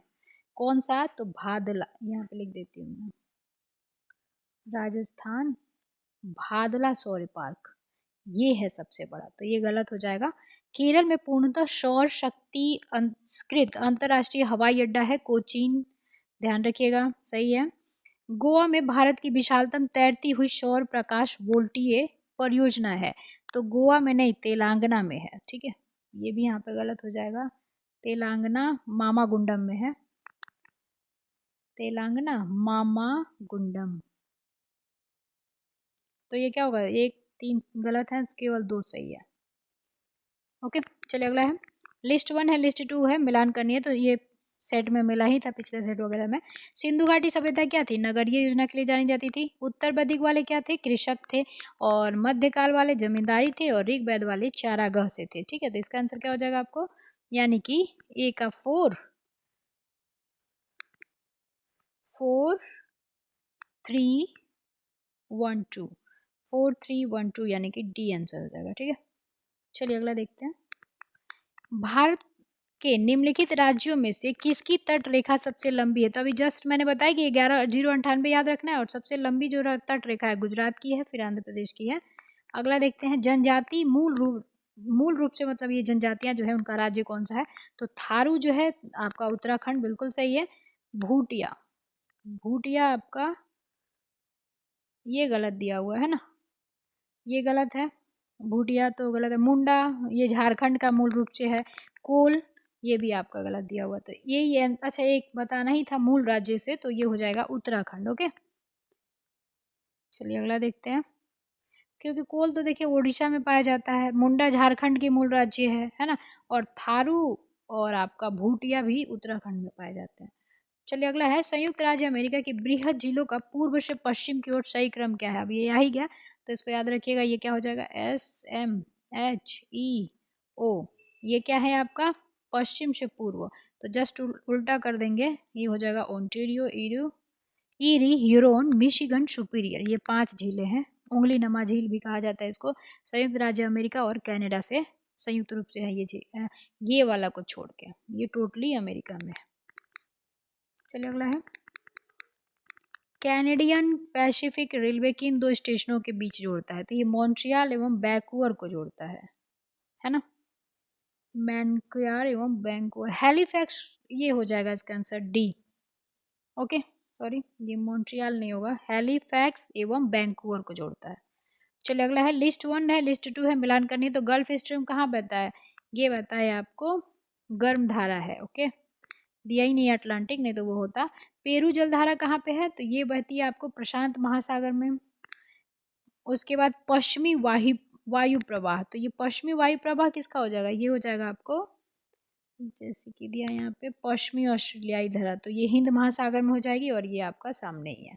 ओके, तो इसका आंसर क्या हो जाएगा, गल्फ स्ट्रीम जो है आपकी गर्म जलधारा है, ये का 4 होना चाहिए, और पश्चिमी वायु प्रवाह पर 2 का 2 ही होगा, तो ये हो जाएगा आपका आंसर ए।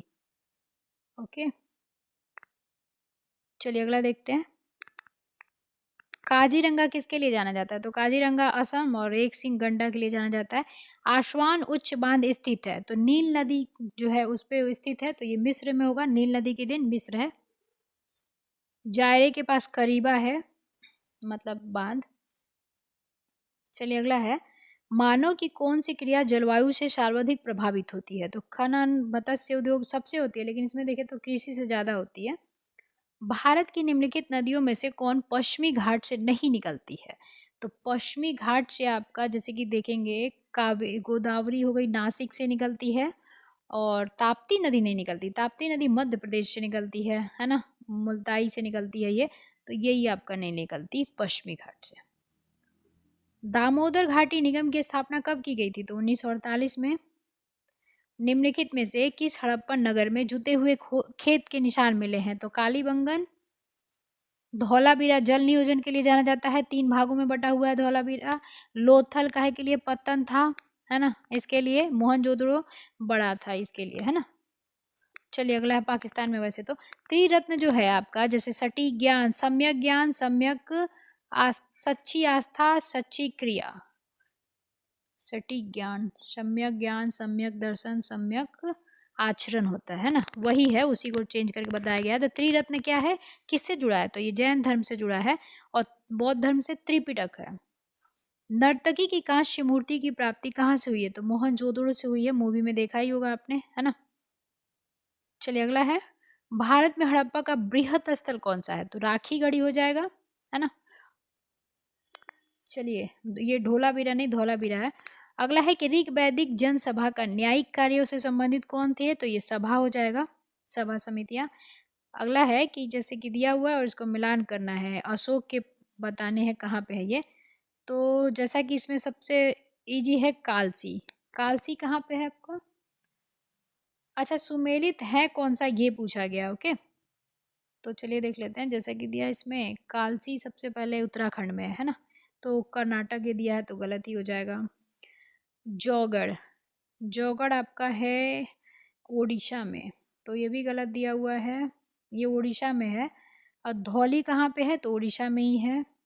गुंडी जो है ये कहाँ पे है, आंध्र प्रदेश में, तो इसका क्या होना चाहिए, देखिए याद रखिएगा कि जैसे धौली है ना, तो ओडिशा में ही है, ये सुमेलित है। एरुगुडी जो है ये भी आंध्र प्रदेश में है, सुमेलित है, ये दोनों सुमेलित है। बाकी ऐसे ध्यान रखना हो कि जैसे कालसी कहाँ है, तो कालसी कहाँ है आपका, उत्तराखंड में है, और जौगढ़ कहाँ है, तो ओडिशा में है, ठीक है। तो इसमें 2 बस सुमेलित थे, यानी कि पहला और दूसरा। चलिए अगला देखते हैं 34 नंबर। चीनी तीर्थयात्री जिसने 6ठी शताब्दी में भारत का दर्शन किया था, तो ये शुंगयुन हो जाएगा। ओके, चलिए अगला देखते हैं। निम्नलिखित में से कौन त्रिकोणात्मक संघर्ष का हिस्सा नहीं था, यानी त्रिपक्षीय जो युद्ध हुआ था ना उसमें, तो इसमें चोल नहीं होगा, पाल प्रतिहार राष्ट्रकूट थे, प्रतिहारों की जीत हुई थी लास्ट में, तो इसमें चोल वंश नहीं था। अगला है, बिना बेगार के किसने सुदर्शन झील का जीर्णोद्धार किया था, तो सुदर्शन झील जीर्णोद्धार के लिए कौन जाना जाता है, दामन प्रथम। जलियांवाला बाग नरसंहार पर कांग्रेस जांच समिति की रिपोर्ट प्रारूप लिखने का कार्य किसको सौंपा गया था, तो महात्मा गांधी को सौंपा गया था, और जब इन्होंने रिपोर्ट निकाली वो, और जो हंटर आयोग ने निकाला वो, तो दोनों में अलग हो गया था, तो तभी इन्होंने कहा था इस रिपोर्ट को कि पन्ने दर पन्ने जो है लीपापोती और बेशर्मी की हद की गई है, ऐसा कहा था उन्होंने, ठीक है। चलिए अगला है कि निम्नलिखित में से किसने 1947 कांग्रेस कमेटी की बैठक द्वारा विभाजन के प्रस्ताव को पारित होने को राष्ट्रवाद का संप्रदायवाद के पक्ष में समर्पण के रूप में लिया था, तो ये किचलू हो जाएंगे। Okay, doctor Kitchlew. चलिए अगला है, साराबंदी आंदोलन 1922 में हुआ था, किसने लीड किया था? तो सरदार वल्लभ भाई पटेल। अगला है, लंदन में इंडिया हाउस के संस्थापक कौन है? 1905 श्यामाजी कृष्ण वर्मा। फैराजी आंदोलन की शुरुआत कहाँ से हुई थी, किसने की थी? तो हाजी शरियतुल्लाह ने के अनुयायियों ने किया था। चलिए अगला है, अब यहाँ पे क्या मिलान करना है, जैसे कि दिया है आपका दीवाने तन, है ना, तो ये क्या हो जाएगा? ये हो जाएगा आपको जागीर के वेतन को देखना, ये हो जाएगा। और मुस्तारखी क्या हो जाएगा? तो ये हो जाएगा आपको संभालने वाला, है ना, राज्य की आय व्यय को निरीक्षण करता था, तो ये हो जाएगा आपको बी का 4। और मुशरिफ हो जाएगा आपको कार्य को संभालने वाला, यानी कि सी का 3। और वाक्यानाश तो ये है ही कि फरमान वगैरह के लिए होता था, है ना, वाक्यान्विश, ये पूछा भी जाता है। प्रमुख घटनाओं व फरमानों को सूचीबद्ध करने का काम कौन करता था? वाक्यानिश करता था। तो इसका आंसर क्या हो जाएगा? छोटा कर देती हूँ, लगा देती हूँ आंसर, इसका बी हो जाएगा। ओके, चलिए अगला है, 1929 के कांग्रेस अधिवेशन में पूर्ण स्वराज का पताका किसने उठाया? तो उन्हीं ने जो है, लाहौर हुआ था और ये आपका पंडित जवाहरलाल ने अध्यक्षता भी की थी और इन्होंने उठाया ही था। चलिए अगला है, यूरोपीय चित्रकारी का प्रवेश किसके दरबार में हुआ था? तो ये हुमायूं के समय में हुआ था, यूरोपीय चित्रकारी का। समाजवाद का समर्थक कौन था? और 1933 में ब्रिटिश शासन देसी राज्य शासन जमींदारवाद और पूंजीवाद को उखाड़, तो यहीं से ध्यान रखिएगा कि जमींदारवाद और पूंजीवाद को उखाड़ फेंकना चाहते थे जवाहरलाल नेहरू। चलिए आगे है, न्यूमिस्मेटिक्स क्या होता है? तो ये होता है सिक्कों के अध्ययन को कहते हैं। ओके, किताब उल हिंद पुस्तक किसके द्वारा फारसी में लिखी गई है? तो ये अल बरूनी के द्वारा लिखी गई है, ठीक है, ध्यान रखिएगा। चलिए अगला है, अब यहाँ पे क्या दिए गए हैं, कितने सही हैं। ओके, अब जैसे नानुक है तो ये चंदेल वंश का जो संस्थापक ही है, तो ये सही दिया हुआ है। जय शक्ति भी किससे था? तो चंदेल से था, तो ये नहीं सही मिलाया हुआ है। भोज जो है परमार राजवंश की स्थापना करने वाले भी थे, भोज, राजा भोज। और नागभट्ट द्वितीय गुर्जर प्रतिहार राष्ट्र जो है उसका था, तो ये सही है। और राष्ट्रकूट का तो दंती वर्ग था आपका संस्थापक, और भोज परमार वंश के संस्थापक थे, ये भी ध्यान रखिएगा, भोपाल। तो ये दो आपका है सुमेलित है, यानी 1 और 3, तो केवल 2 युग में सुमेलित थे। चलिए अगला देखते हैं, आजाद हिंद फौज के अधिकारियों के लाल किला में चल रहे मुकदमे में उनके पक्ष से निम्नलिखित में से किसने वकालत की थी? तो इनमें अगर देखेंगे तो तेज बहादुर सप्रू हो जाएंगे, जवाहरलाल नेहरू हो जाएंगे, और मेन नेतृत्व कौन करेंगे? भूला भाई देसाई करेंगे, ठीक है। और अरुणा आशफ अली भी थी, अरुणा आशिफ अली भी थे। अगला है कि पानीपत का तृतीय युद्ध किसके किसके बीच हुआ था? तो 1761, और आपका किसके किसके बीच? अफगान और मराठों के बीच हुआ था। तो अफगान का कौन? तो अहमद शाह अब्दाली। और मराठा का कौन? तो सदाशिव भाऊ, है ना। और ये पानीपत है कहाँ? हरियाणा में है, और ये 1761 में हुआ था। चलो अगला है, मराठा प्रशासन में प्रधानमंत्री को क्या कहा जाता था? तो पेशवा कहा जाता था। अगला है कि मिलान करना है, तो चलिए मिलान कर लेते हैं। जैसा कि दिया हकाई के हिंदी, तो ये किससे संबंधित है? तो ये हो जाएगा आपको अब्दुल वाहिद, इससे हो जाएगा। ए का 3 हो जाएगा आपको, ठीक है। इसके बाद देखेंगे बी का 1 हो जाएगा आपको, जैसे कि तहजीबुल इब्न, ये देख मिला दे रही। और कुंजुल तिजार जो है आपका ब्लैक अल कबाई की हो जाएगा। और जवा मेउल हिकायत जो है आपका सदरुद्दीन मोहम्मद औफी हो जाएंगे, ठीक है।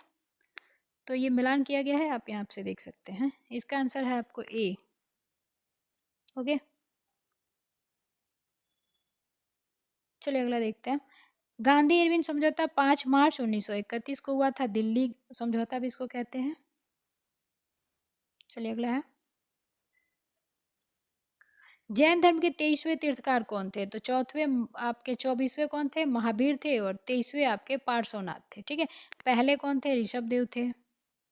चलिए अगला है, प्राचीन दक्षिण भारत में संगम साहित्य के बारे में निम्नलिखित कथनों में कौन सा सही है? तो वर्ण का सामाजिक वर्गीकरण संगम कवियों को ज्ञात था। अगला है कि चालुक्य शासक पुलकेशिन की हर्ष पर विजय किस वर्ष हुई थी? तो ये ईस्वी 618। चलिए, चुंबकीय दिशा सूचक का भारतीय महासागरों में प्रयोग की प्रयोग करने का, लेकिन प्रारंभिक सूचना किसके द्वारा दी गई थी? तो ये दी गई थी आपको शरउद्दीन मोहम्मद औफी के द्वारा। ओके, चलिए अगला है, किसके राज्यकाल में योग वशिष्ठ का निजामुद्दीन पानीपत द्वारा फारसी में अनुवाद किया गया था? तो किसने किया था? योग विष्टम का निजामुद्दीन पानीपती, और ये अकबर के समय हुआ था। अति कट्टरपंथी कौन है? तो ये नक्शबंदी हो जाएंगे, बहाउद्दीन नक्शबंद जो थे उनके इसके संस्थापक थे, और ये अति कट्टर था। अगला है कि निम्नलिखित में से कौन सा संविधान अनुच्छेद 3 के तहत संसद के कानून द्वारा संभव नहीं है? तो नए राज्यों का गठन, नए राज्यों का प्रवेश। ये तो दोनों एक ही टाइप का दिया है, ये नहीं होना चाहिए, है ना। इसका आंसर डी लगा लीजिएगा आप। नए राज्यों का प्रवेश जो पहले से होता है उस पर परिवर्तन वगैरह किया जाता है अनुच्छेद 3 के तहत, और अनुच्छेद 2 के साथ क्या किया जाता है? नए राज्यों का प्रवेश का है लिखा हुआ इसमें, तो इसका आंसर डी हो जाएगा। चलिए अगला, ये ध्यान रखिएगा कि जैसे राज्यों के क्षेत्रों का परिवर्तन, राज्यों की सीमा में परिवर्तन अनुच्छेद 3 के तहत किया जाता है। अगला है कि निम्नलिखित में से कौन से पदाधिकारियों को हटाने में संसद की कोई भूमिका नहीं होती है? तो उच्चतम न्यायालय के न्यायाधीश होती है, उच्च न्यायालय के न्यायाधीश होती है, कैग के लिए होती है, संघ लोक सेवा आयोग के लिए नहीं होती है। ये तो अपने अध्यक्ष उपाध्यक्ष को दे देता है त्याग पत्र, और उपाध्यक्ष अध्यक्ष को दे देता है। अच्छा, उसमें पूछा गया था कूट, तो केवल 3 हो जाएगा। अगला है कि पंचायतों के लिए पंचायतों के लिए कराए जाने वाले सभी निर्वाचनों के संचालन का अधीक्षण, निदेशन, नियंत्रण निहित होता है। तो पंचायत के लिए देखिए केंद्रीय निर्वाचन आयोग नहीं करती है, ये राज्य निर्वाचन आयोग करती है 243 के तहत, है ना। अगला है, निम्नलिखित युग्मों में से कौन सा एक सही सुमेलित नहीं है? तो पहला ही देखेंगे, जैसे कि दिया अंतर्राज्यीय परिषद, ये कहाँ से है? 263 में दिया हुआ है। बाकी वित्त आयोग 280 ठीक है। प्रशासनिक अनुच्छेद 223 क न्यायाधिकरण सही है। संघ लोक सेवा 315 सही है। अगला है कि भारतीय संविधान का कौन सा अनुच्छेद केंद्रीय सतर्कता आयोग का वर्णन करता है? तो केंद्रीय सतर्कता आयोग तो 1964 के संथानम कमेटी के जो है रिकमेंडेशन के बाद जो है लाया गया था, तो ये तो संवैधानिक तो है नहीं, तो इस क्वेश्चन का आंसर आप देख लीजिएगा, है ना। भ्रष्टाचार वगैरह हटाने के लिए लाया गया था सीबीसी 1964 में के संथानम कमेटी के रिकमेंडेशन पे, है ना। चलिए अगला देखते हैं, उसका देख लीजिएगा आप लोग। अगला है कि निम्नलिखित में से कौन सा विकेंद्रीकरण का वैशिष्ट नहीं है? यानी कि विकेंद्रीकरण करेंगे तो वो कौन सा? स्वायत्तता देना ठीक है, लोक सहभागिता बिल्कुल होता है, नहीं जगाना ये निगेटिव दिया है, निगेटिव चीज होगा ही नहीं, कि स्थानीय समुदायों में आत्मविश्वास को जगाना था, ना कि नहीं जगाना, स्थानीय समुदाय को सशक्त बनाना। चलिए अगला है, ब्रिटिश शासन काल में संविधान के विकास में कौन सा कानून ऐतिहासिक नहीं था? तो सबसे पहला रेगुलेटिंग एक्ट ऐतिहासिक था ही, चार्टर एक्ट था ही, एकाधिकार जो है सभी समाप्त कर दिए गए, और 1919 तो बहुत रोल निभाया, तो 1955 नहीं है। चलिए अगला है, संविधान संशोधन 86 के द्वारा 14 वर्ष से कम उम्र के बच्चे को शिक्षा मूल अधिकार में जोड़ा गया, इससे पूर्व यह संविधान के किस अनुच्छेद में उल्लेखित था? तो ये नीति निर्देशक तत्व 45 के तहत आ जाएगा, है ना। चलिए अगला है, भारत प्रतिरक्षा अध्यादेश कब जारी किया गया था? तो ये 26 अक्टूबर 1962 को किया गया था, चीन युद्ध के समय। भारतीय संविधान नागरिकों में मौलिक अधिकार के वर्णन है, तो भाग 3 12 से 35 अनुच्छेद में मौलिक अधिकार दिए गए हैं।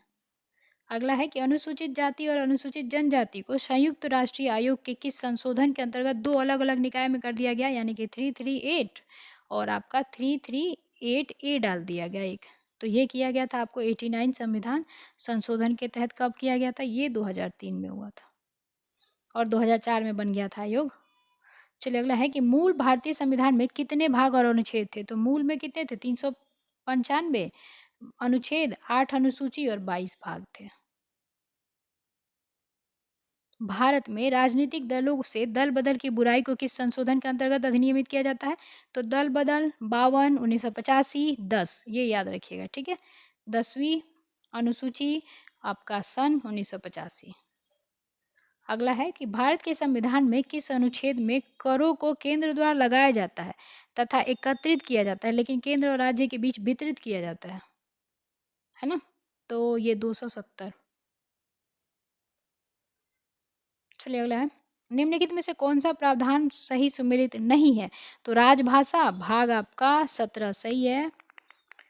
संघ राज्य क्षेत्र तो भाग आपका क्या है, ये 8 है, तो ये भी सही है। अनुसूचित और ये तो भाग 10। ये वाला अधिकरण जो है ये सही नहीं है, क्योंकि ये है आपका अधिकरण वाला 14A में। ठीक है, तो ये आपका डी इसका आंसर हो जाएगा, देख लीजिएगा इसको। राजभाषा किस में है? तो भाग 17 में है आपका। संघ राज्य क्षेत्र जो है आपका भाग 8 में है। चलिए अगला है, पुलित्जर पुरस्कार किस क्षेत्र में प्रदान किया जाता है? तो ये किया जाता है पत्रकारिता में। एक अभी याद रखिएगा कि 2025 में जो है ना, आपको न्यूयॉर्क टाइम्स जो है, न्यूयॉर्क टाइम्स को दिया गया है, तो ये ध्यान रखिएगा। और भी दिया गया है, जैसे कि आपका कथावाचक के लिए दिया गया है, ब्रेडन नाटक के लिए दिया गया है, मैरी हावे हैं वो कविता के लिए उनको दिया गया है ना, 2025 में। तो देख लीजिएगा किसको किसको मिला है। अगला है, किस आयोग ने अस्थाई राज्य परिषद, जो अंतर सरकारी परिषद के नाम से जानी जाती है, की स्थापना का समर्थन किया था?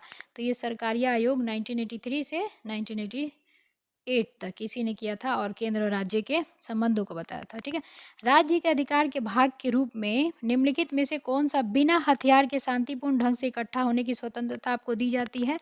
तो पहला नहीं होगा, नहीं होता ये पूछा है। तो पहला जैसे घेराव अफसर का नहीं कर सकते आप, ये गलत है, तो ये नहीं दिया हुआ। शांतिपूर्ण आप इकट्ठा हो सकते हैं। एकत्रित जनता जिनको हथियार नहीं रखना चाहिए, इस अधिकार के अभ्यास पर राज्य कानून बनाकर तर्कपूर्ण प्रतिबंध लगा सकता है ना। चलिए अगला है, पंचायतों के समस्त चुनावों का संचालन करता है? तो हमने देखा ही, ये कौन हो जाएगा, राज्य निर्वाचन आयोग। ओके, विधि आयोग के किस अध्यक्ष ने अपनी रिपोर्ट में समर्थन किया कि प्रत्येक उच्च न्यायालय के 1/3 न्यायाधीश दूसरे राज्य से होने चाहिए? तो ये किया था न्यायाधीश HR खन्ना ने। चूने का पानी किसके द्वारा दूधिया होता है? तो CO2 के द्वारा, है ना।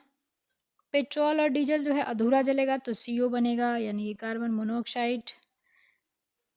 एक घोल का pH 3 से 6 बदलता है, इसमें H+ आयन कितनी सांद्रता होगी? तो ये 1000 गुना कम हो जाएगी। ये बीपीएससी का ही क्वेश्चन है, तो यही आंसर है। अगला है, रेत और नैफ्थेलिन का मिश्रण को किसके द्वारा अलग किया जाता है? तो सब्लिमेशन, ऊर्ध्वापातन के तहत। बेंजीन में सिग्मा और पाई बंध की संख्या क्या होती है? तो 12-3 होती है। यदि हवा का तापमान बढ़ जाता है तो उसकी जलवाष्प ग्रहण करने की क्षमता क्या होगी? अगर तापमान बढ़ेगा तो वो जलवाष्प ज़्यादा करेगा, बढ़ती है। जलीय पौधा जिसमें प्रायः जल प्लावित धान के खेत में जैव उर्वरक के रूप में प्रयोग किए जाते हैं, उनमें से ये कौन है? तो एजोला, कई बार मिल चुका। निम्न में से कौन सा ऊष्मा का सबसे अधिक सुचालक है? तो पारा और विद्युत का, सॉरी, ऊष्मा का कुचालक और विद्युत का सुचालक है। भारी जल D2O, इसको जो है मंदक के रूप में यूज किया जाता है, इसको और ग्रेफाइट को। चलिए अगला है, लिस्ट दिए गए हैं, मतलब मिलान करनी है। तो सोडियम को जो है ना चाकू से आसानी से काटा जा सकता है।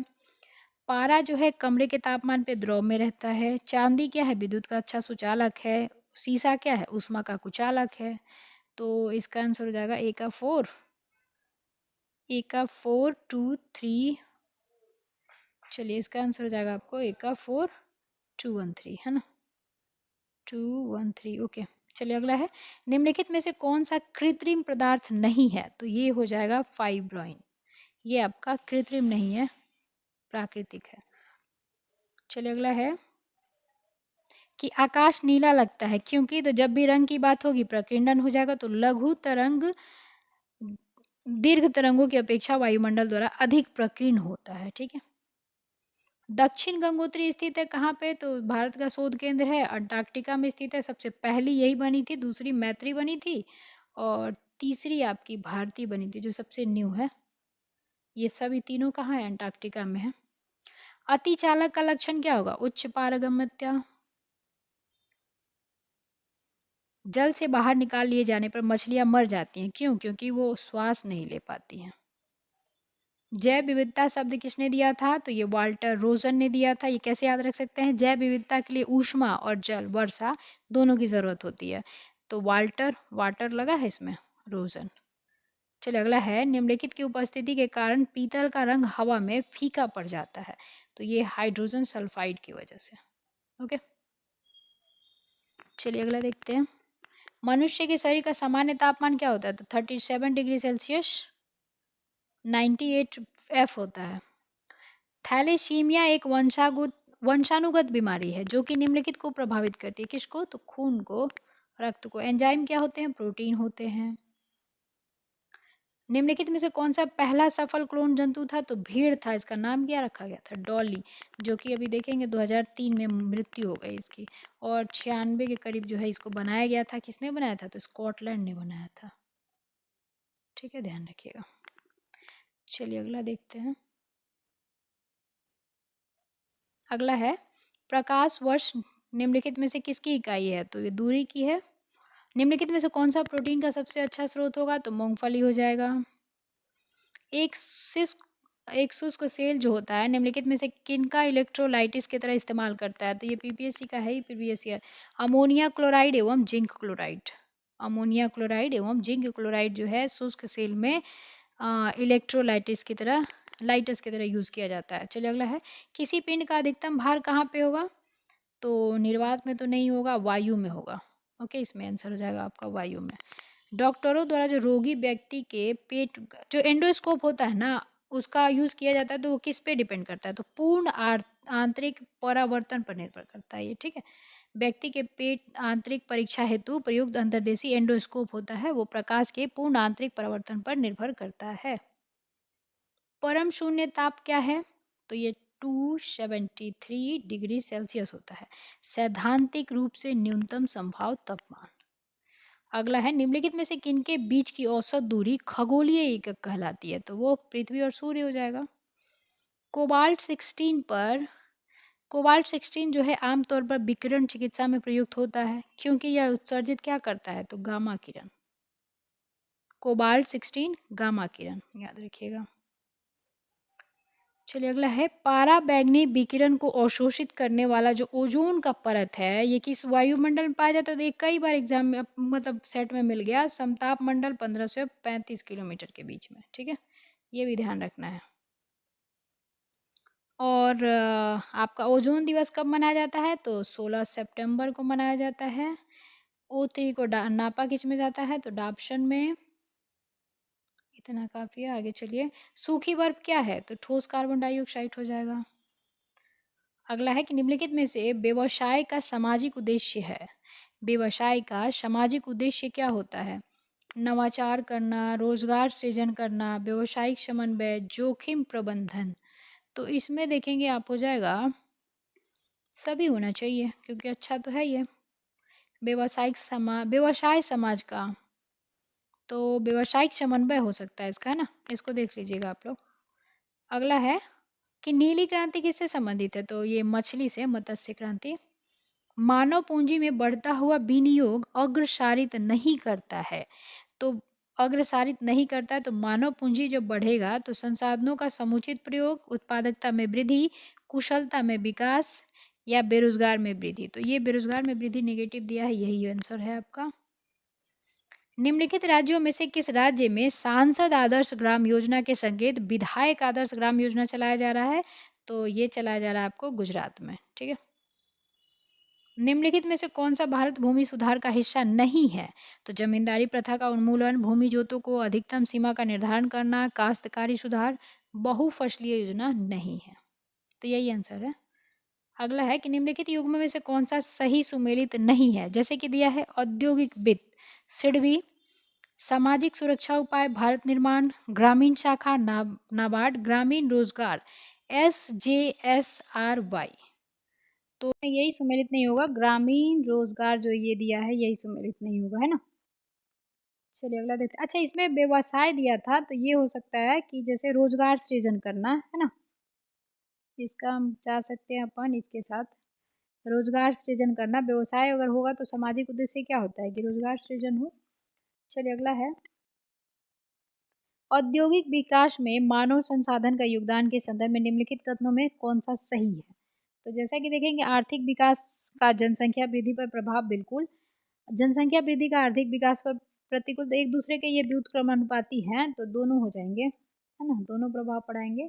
यानी कि इसका आंसर हो जाएगा आपको 1 और 2 दोनों।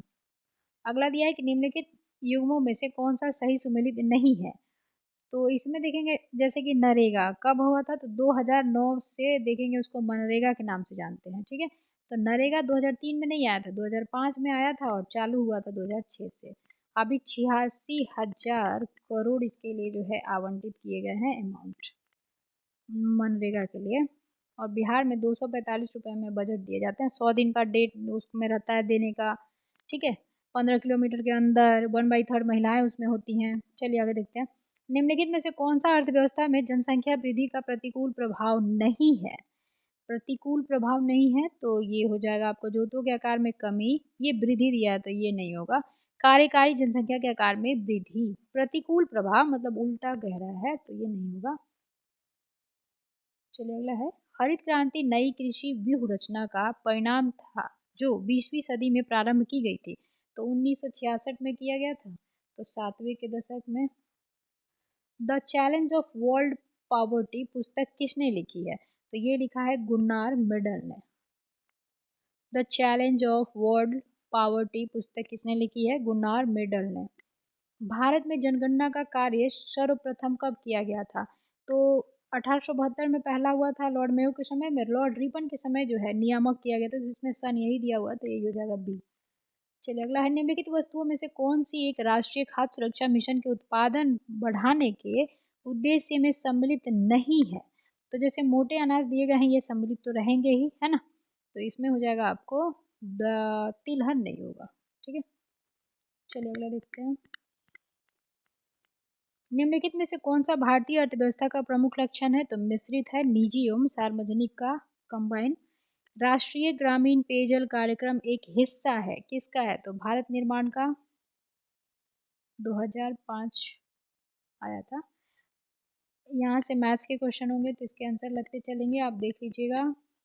और इसका हो जाएगा 87, इसका हो जाएगा अभी इसके बाद बिहार भी ये है क्वेश्चन में 15/7, इसका हो जाएगा 11, इसका हो जाएगा आपको 11 बजे दिन में, इसका हो जाएगा आपको 60 डेज।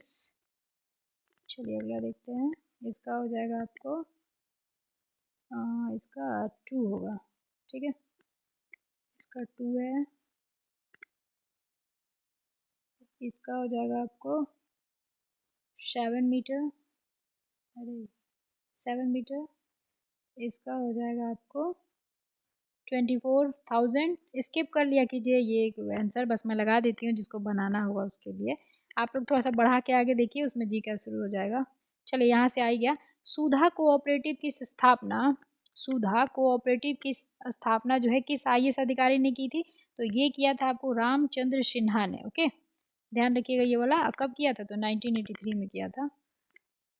अगला है, मैं जहाँ भी हूँ जगदीशपुर वहीं है, यह किसने कहा था? तो जगदीशपुर वहीं था और जगदीशपुर के ये थे कि कुंवर सिंह, बाबू कुंवर सिंह।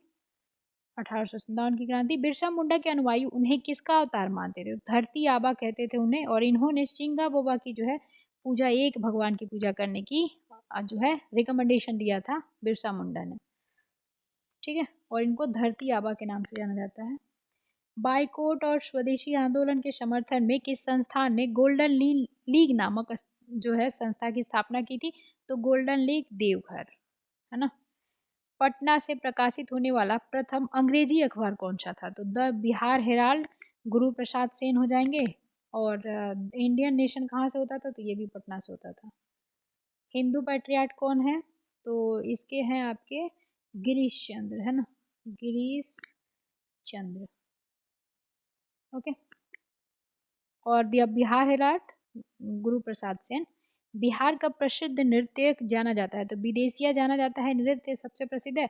और ये भिखारी सिंह ठाकुर, बिहार के शेक्सपियर। चलिए अगला है, कांग्रेस की अखंडता में वृद्धि करने हेतु 1912 में बांकीपुर बिहार की सभा में डेलीगेट शुल्क घटाकर कितना से कितना किया गया था? तो 5 रुपए से ना 1 रुपया कर दिया गया था। गवर्नमेंट ऑफ इंडिया एक्ट 1935 द्वारा केंद्रीय संसद के उच्च सदन में बिहार को कितने सीटें मिली थी? तो 8 मिली थी। अगला है, बिहार के मुख्यमंत्री निम्नलिखित में से कौन नहीं रहा? तो नीतीश कुमार तो रिकॉर्ड ही बना चुके हैं, राबड़ी देवी तो थी ही, रामविलास पासवान जो लोजपा के तो वो नहीं थे, कर्पूरी ठाकुर टोटल 2 बार रहे हैं। चलिए अगला है, निम्नलिखित नदियों में से कौन सी बिहार की शोक है? तो कोसी। भारत की स्वतंत्रता के बाद बिहार के पहले राज्यपाल कौन रहे हैं? तो ये जयराम दास दौलत राम, और पहले सीएम कृष्ण सिंह। अगला है कि उड़ीसा बिहार से पृथक हुआ था कब? तो 1936। और पटना उच्च न्यायालय की स्थापना कब की गई थी? तो 1916। इसके बाद देखेंगे बिहार में प्रमंडल की कुल संख्या कितनी है? तो 9। बिहार में बिहपुर की घटना का संबंध किससे है? तो बिहुल बच गया था बिल्कुल भारत छोड़ो आंदोलन के समय। ओके, तो ये हो जाएगा आपको सी। तो चलिए यहाँ पे 150 क्वेश्चन जो है आपका समाप्त होता है। ठीक है, तो अगला मॉडल जो सेट है 19 है, तो ये अगले वीडियो में करेंगे। तो अगर वीडियो पसंद आई हो तो लाइक ज़रूर करें, नए हैं चैनल पे तो चैनल को जुड़ के सब्सक्राइब करें। तो चलिए मिलते हैं अगले वीडियो में, तब तक के लिए जय हिंद।